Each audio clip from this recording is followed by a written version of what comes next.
Peggy 18.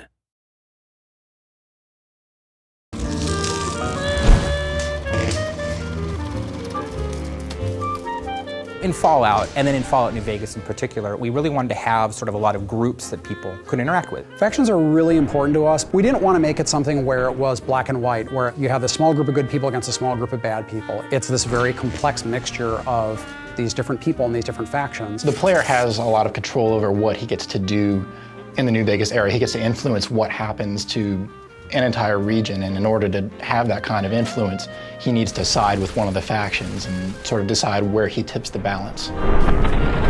It's all about war, and that's what Fallouts have been about, is war. And so how we're really showing that is war between these factions. We want the player to sort of have that hesitation when they're like, where do I really stand with these organizations? Like, is it really the right thing to back X, Y, or Z?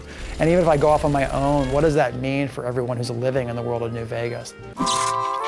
We have three primary factions, one of which is the New California Republic. Which is this big, sprawling government that's gotten too big for its own good. It's so big, it can't control its own territories, it can't police its own laws, it certainly can't protect its own citizens.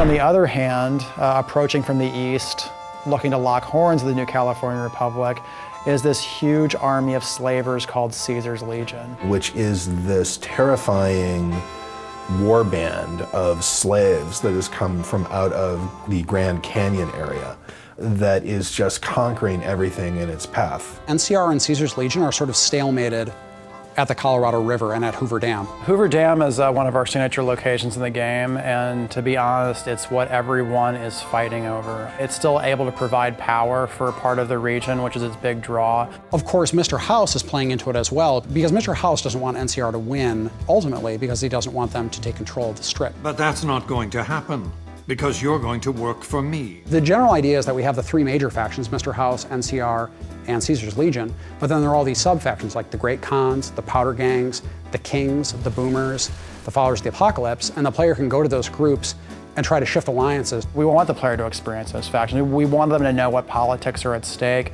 and what ideologies these organizations represent. So when they choose what factions they want to work with, it's based on something more than just a gut, they're good, they're evil reaction. So if you support Caesar, or if you support NCR, or if you help the Great Khans or the Kings, it's going to make a big difference.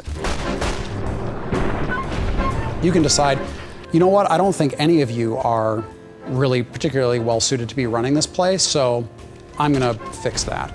That's where you essentially are either the active champion of Vegas, or you basically just said, it's anarchy now.